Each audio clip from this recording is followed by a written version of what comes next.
Story, Work 1. Am I the bad guy for telling my ex's girlfriend that we slept together the night before their date? First of all, this happened a little over 2 years ago, but I recently saw a post about something similar, and it made me want to share my own story with a wider audience. I've only now found the time and courage to do it, so thanks in advance for reading. I'm a woman, 24, and my ex-boyfriend is 22. At that time, we'd been in the breaking up phase for about 4 months. We kept breaking up and getting back together again, almost every 2 weeks. By then, we had already lived together for more than a year. It looked like things were finally starting to improve between us. But about a week before our anniversary, he suddenly told me about another girl and said, "It's easier with her. Plus, she lives nearby, and you don't." I wasn't just shocked, I was completely shattered. My mental and physical state fell apart. This wasn't his first time cheating on me. I don't even know why I kept staying with him every time, but each new incident knocked me out emotionally. And this time, it felt like my whole world finally collapsed. I barely slept, I ate badly, and when I did manage to fall asleep, I felt sick from the stress. After some time, he came back again saying he wanted to fix things between us. We spent a few days together, doing everything couples normally do. But very quickly, he went back to his old behavior and started talking about her again, using the same lines. Physically, I felt worse and worse, but I tried to claw my way out of that hole, so I threw myself completely into work, tasks, hobbies. There's another important detail. Around that time, I was planning to get a tattoo. My friend and I wanted to get matching tattoos. Now I understand that couple-style or matching tattoos are a terrible idea when your relationship is a complete mess. Anyway, he kept trying to text me, call me, stay in touch. When he saw the stencil of my future tattoo on my skin, he immediately wrote something like, "But we were supposed to do that together as a couple." Even though he already had another girl. I won't drag this part out too long. Everything was heading toward him, insisting that I come over to his place so we could get that matching tattoo together. And I agreed. We spent the day together. His family obviously had no idea anything was happening between us. We got the matching tattoos done, and later his new girlfriend saw my profile picture with a tattoo that looked exactly like his. He went to her, left me alone outside in the evening, then went off with his friends. And I remind you, my physical and emotional condition was awful. I felt sick even from drinking water. I decided I wanted to get drunk on top of everything else, which I successfully did, and then walked off in the opposite direction from home. A few minutes later, he caught up with me. We started arguing. I was yelling at him, calling him every name I could think of, asking why he'd called me there at all, and why we had to get this tattoo if he'd already chosen someone else. I think I even slapped him. In the end, we still went home together. We slept together. And the next morning, he walked me to the train and then went straight to see her for their date, wearing my shirt. I love wearing men's shirts, and it just so happened that he went to her literally in my clothes. After that, for almost a month, he wouldn't leave me alone. He changed his number, then started texting me again in the middle of the night, demanded that I confirm where I was, and kept saying he wanted us to stay friends. I honestly don't know why I allowed him to treat me like that. If I could go back in time, I would never repeat any of this, but what's done is done. His behavior went on until his new girlfriend finally messaged me, demanding to know why I kept writing to her boyfriend, my ex. She said things like, "This isn't normal. He broke up with you. Forget him and stop interfering in our relationship." So I asked her, "Did he tell you everything exactly like that? Then why did he get a matching tattoo with me?" She told me they had healthy communication and talk about everything. Then I said, "Is it also healthy when 2 exes sleep together at night, and the next day he goes on a date with his new girlfriend, hiding the hickeys under his ex's shirt?" Of course, she didn't believe me and started accusing me of lying, but I sent her screenshots of my chats with him where he confirmed all of it himself. She didn't block me, but I could practically feel through the screen that something in her head shifted. What she thought after that, I have no idea. The only thing he wrote to me afterwards was, "I wanted us to stay friends, but what you did was too much. Goodbye." Then he blocked me, and we haven't had any contact since. Recently, I noticed that she was the first one to like one of my posts. I decided I needed to apologize for my behavior, because I still feel guilty about how everything turned out. She replied quite coldly, but she did respond. When I apologized, I think I secretly expected something like, "And I'm sorry for the way I attacked you back then." But she didn't say anything like that, And that really got to me, as if she doesn't think she did anything wrong towards me at all. So now I'm wondering, am I the bad guy in this situation? Once again, a huge thanks to the person who sent us this story. It means a lot that you were willing to share it. In my opinion, you are not the bad one here. If everything happened the way you describe, and considering what kind of person he was, you actually did her a favor by telling the truth. I'm not sure if she owes you an apology. Maybe we're missing some context here. Whether she knew you two were still tangled up in each other's lives, or whether he was feeding her a completely different version of events. People like him are often very skilled at manipulating, so both the current and the ex-girlfriend end up walking around with twisted facts in their heads. They don't understand things any other way, and don't learn to behave differently until they face real consequences. I would say you're not the bad guy. More likely you saved that girl from a toxic person. Oirithempker 2. Am I the bad guy for breaking up with my pregnant girlfriend because I don't want to be a father? Original poster. I'm 25, and I'd been dating my now ex-girlfriend 23 for a little over 3 months. I was always convinced we were being careful during sex. She was on birth control pills, and I always used condoms. I've known for a long time that I don't want kids. They irritate me, and I understood that having a child would seriously limit my freedom. Traveling, hiking, being out in nature, all of that. Unfortunately, my ex missed her period, and eventually we found out she was pregnant. The first thing I did was suggest an abortion. We don't live in a state where it's legal, so I offered to pay for her trip to another state, cover the hotel, and go with her so she wouldn't go through it alone. I have a stable job and a good income, so financially it wouldn't hit me too hard. She works as a secretary, doesn't earn much, so I figured it made sense for me to pay for everything. That's when she told me she wanted to keep the baby and expected me to stay and raise the child with her as a father. I have zero desire to be a dad. It's not just that I'm not ready. I fundamentally don't want children. I told her this very clearly, but she kept insisting that I'd change my mind once the baby is born, that I should just give it a try. Her line was basically, "This is a child, not some new restaurant you test once and reject if you don't like it." After a lot of thinking, I told her that if she chooses to keep the baby, I will not be a father. I broke up with her and said I'd pay child support once the baby is born. But that's it.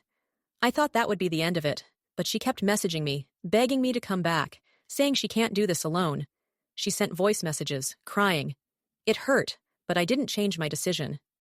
A few days later, she wrote that she can't raise a child by herself, that I'm basically forcing her to have an abortion because I'm walking away.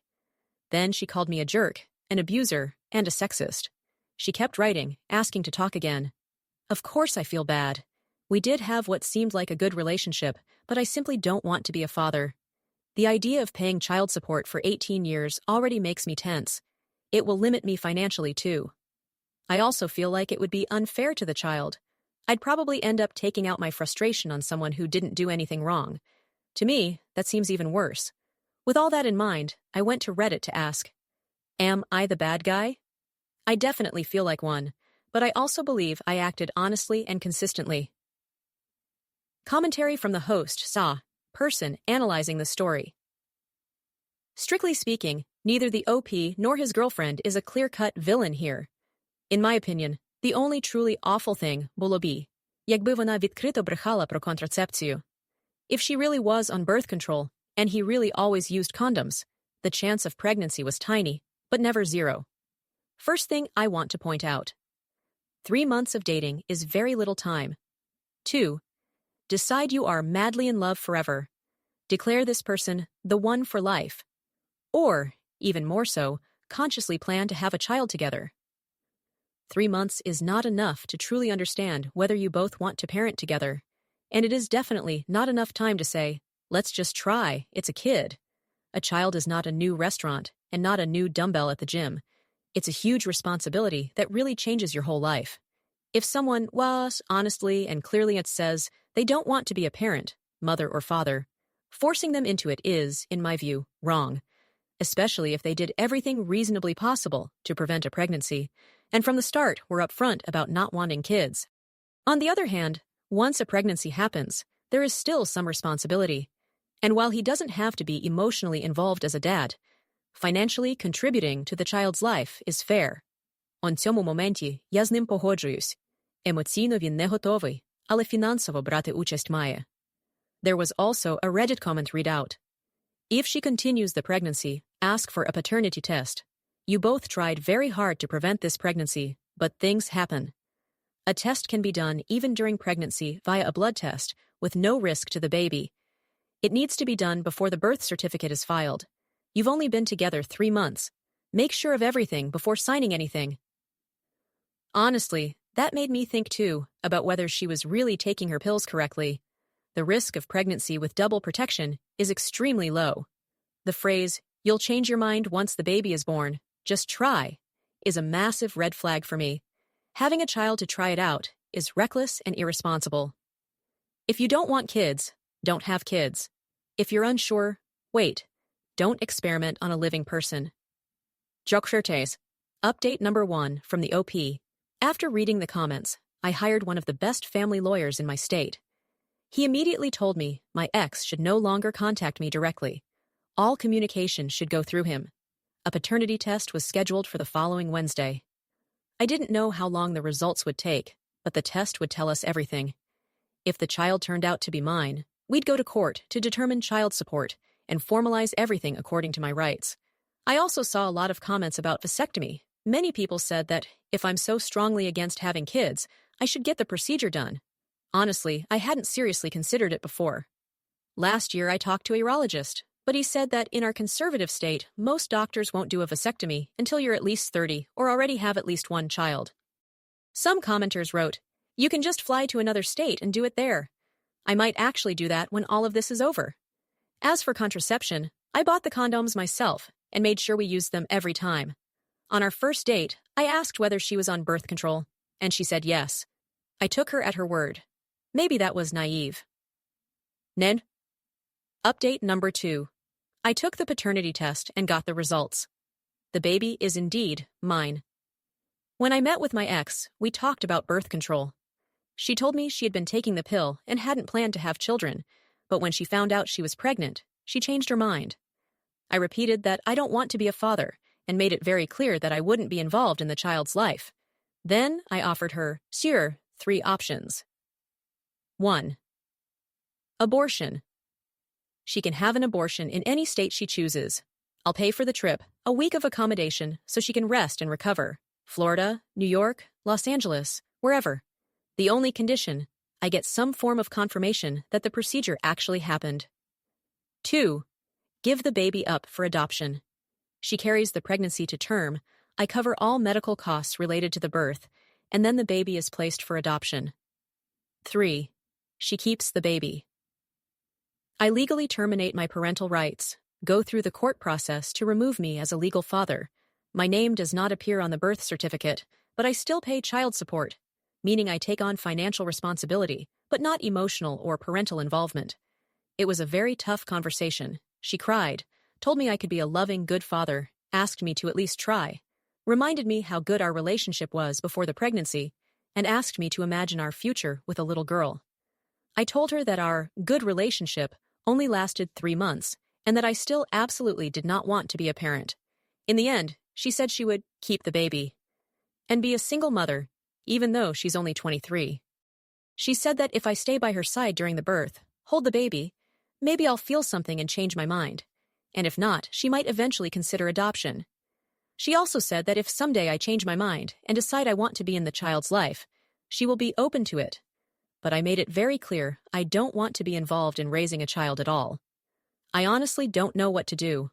On one hand, I'd rather see the baby adopted than pay child support for 18 years. On the other hand, I definitely don't want to be around a child and pretend this is the life I chose. Update number 3. Final. In the last few days, I've received a lot of new advice. Some of it was genuinely helpful. Yesterday, I met with my ex again, and we had a long, productive conversation. It was the first proper talk we'd had. Before that, almost everything went through our lawyers. I decided the best way to make the conversation useful was to clearly define reality. I want either abortion or adoption. She wants to keep the baby, so no one gets exactly what they want, 100%. That means we need a compromise. We agreed on this overall goal. Make sure my ex and our daughter have everything they need, while allowing me to stay out of parenting. and only be involved financially. I won't be at the birth. I'll never meet the child. I won't talk to her. I will just provide money. My ex has about $25,000 in student loan debt. She earns around $6,000 a year. Looks like part-time work plus expenses. She's going to be a single mother. I still have about $10,000 in student loan debt, but I work in a good company and recently got a raise. I now earn about $150,000 a year, with the potential to reach around $325,000 in the future. I'm not saying this to brag, just to make it clear that I'm in a position to help financially in a serious way. Here's the plan. By the end of 2025, I will completely pay off my own sex student loans. At the same time, I'll set up a Procoji savings account for the child and start putting money aside for her. My ex and I agreed on this structure. 1. I pay all medical costs related to pregnancy and childbirth. 2. After the baby is born, I pay $2,000 a month in child support until my ex has fully paid off her student loans. 3. Once her student debt is gone, child support goes down to $1,000 a month. 4. If she eventually meets someone, marries him, and he effectively steps into the father role, we'll revisit the amount. It may be reduced since there will be another source of income. 5.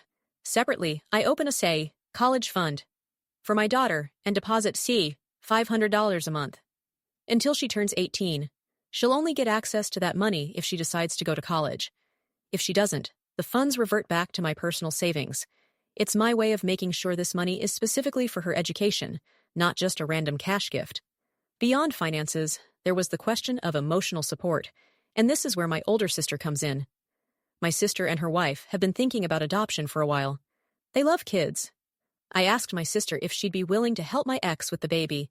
For example, be like a godmother, an involved aunt, someone who actually shows up, not just talks.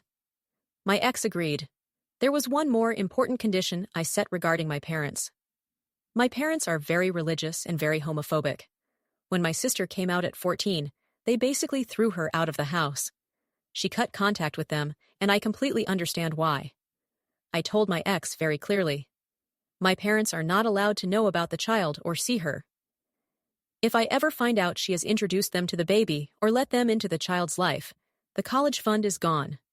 Finally, I decided to do one more thing. Write a letter to my daughter, which she'll be able to read when she turns 18. In that letter, I will honestly explain why I wasn't in her life. Tell her that it wasn't her fault, that I simply never wanted to be a father, and I knew that long before she was conceived. Mention how hard her mother fought to have her. Wish her the best in life. The letter will be kept by my ex. If that's not enough, and my daughter wants to talk to me in person, I'll answer her questions when she's an adult. My ex insisted that my name be on the birth certificate, and I agreed. Final commentary. To me, this is one of the most grown-up and honest ways to handle a brutally difficult situation. She gets the child she truly wants. He doesn't force himself into being a father when he fundamentally doesn't want that. The child has financial support and people around her, her mom, an involved aunt, and her wife, who genuinely want her in their lives. He isn't abandoning them with nothing. He's taking on a big chunk of the financial burden. Yes, there are controversial parts. The conditions about his parents, the rules around the college fund, the fact that he refuses any emotional involvement. But given how differently these two people see parenthood, this is honestly one of the best compromises they could realistically reach. Story number 3. My boyfriend spent our anniversary with his best friend, and now people think he's dating his sister. My ex-boyfriend Tyler was extremely close with his best friend Lily. So close that people constantly assumed they were a couple. The effort he put into my Valentine's Day gifts was nothing compared to what he did for Lily on her birthday or for her special occasions. Once, one of his coworkers accused me of flirting with Tyler, even though he had a girlfriend. I tried to explain that I was his girlfriend, but the guy didn't believe me and wouldn't drop it until I literally showed him photos of me and Tyler together on my phone. I tried several times to talk to Tyler about how this whole situation made me feel, but he always brushed it off. He kept saying that, for Lily, I was a hard boundary, that she would never see him as anything other than a brother, and that I was overthinking things. Our anniversary was coming up, and one of his friends who works as a travel agent offered me a really good deal. 2 nights at a resort hotel about a 2.5 hour drive from where we live. I booked the room right away. When I told Tyler about it, he was really excited. About a week before our trip, he came over and asked if Lily Safni could go instead of me, because she was going through a lot right now, and he wanted to help her get her mind off things. People really do have some nerve. I was in shock and asked him if he seriously wanted to spend and our anniversary with Lily. He basically exploded, called me a cruel, jealous psycho, and said that Lily really needed his support right now. Then he added that if I didn't want her to go, he wouldn't go either. After that, he turned around and left. We stopped talking. I took that as our official breakup. While I was crying and telling my best friend about what happened, the breakup, and the fact that I'd probably lose all the money I'd spent on the trip, she said, "Let's just go together, the two of us, and actually enjoy it." About an hour after we checked into the room, I got a call from the front desk. They told me someone was trying to check into the room that was reserved under my name. When I went downstairs, I saw Tyler and Lily standing there.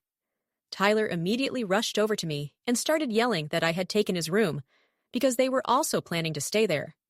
Then Lily practically threw herself on the floor and started sobbing, saying she just wanted to relax, have a peaceful weekend, and forget about everything that happened to her. After a while of their shouting and her crying, security told them they had to leave. The next day, Tyler posted on social media something along the lines of, "Lily and I are finally together." Unfortunately for him, my friends are very petty and very funny. They started flooding his post with comments like, "Isn't that your sister? Wow, you guys finally made the incest official?" He tried to argue back and deny it, but it was pointless. The rumors were already spreading. A few years have passed, and there are still people who think Tyler is dating his sister. His reputation in some circles still hasn't fully recovered, and honestly, that makes me happy. I do think that friendship between a man and a woman is possible, but not when you're in a relationship and your friend consistently comes first, above your partner. At that point, there are some serious questions about whether it's really just friendship. As for Lily, who just wanted a quiet weekend to forget everything, she could also ask herself a question. Is it actually normal to go on a trip with a guy who is officially in a relationship, to a hotel that his girlfriend booked and paid for, as an anniversary gift? And Tyler, that's either straight-up narcissism, or he's just so clueless he doesn't understand how messed up it is to bring his female friend to a hotel his ex paid for, and then yell at that ex for taking his spot. Comments from the discussion. I'm so happy for you that he's now your ex. As my mom always said, I'm glad those two are together, otherwise they would have ruined 2 other people's lives. The funniest part is her saying she just wanted a calm weekend to relax. Then pay for it yourself. They're a golden couple. Why? They deserve each other, 2 pieces of crap that landed side by side. You probably just confused them with a single pile of crap. I don't know these people personally, but they could have just dated their so-called best friends from the start. A lot of people are probably already sleeping with their close friends while pretending that they're not, right up until money or new partners show up. I really loved how the author's friends and family rallied around her. They just went into his comments and buried him under replies. Sometimes people truly earn that bit of light cyberbullying. Story 4. Is my reaction actually over the top? I'm 20, my boyfriend is 24, and we've been together for almost 2 years. We've had both good and bad periods, but after what happened recently, I just can't look at him the way I used to. We're from different countries and different backgrounds, but we both study in Poland. That's where we met. Most of the year we're together, because we live in the same city for university. But during winter breaks, we go back to our home countries and have to do long distance. I've never liked long-distance relationships, and I honestly don't think they usually work. But since we were already together, I agreed to give it a try. That's basically where this story begins. Last summer, after the school year ended, and then again this spring, our relationship felt really weak. When we went back to our own countries, we still decided to stay together, even though we both knew that once we were back in Poland, we'd have to decide whether this relationship should continue at all. I really do love him, so I tried to work on things, even from a distance. But he kept ignoring me, dropping hints like, "It's all slowly coming to an end." 2 weeks ago, he came back to Poland. We met up again and decided to give the relationship one more chance. But it already felt heavy and awkward, like we were starting from zero, and both of us had fewer feelings than before. A few days ago, he came home from a party completely drunk.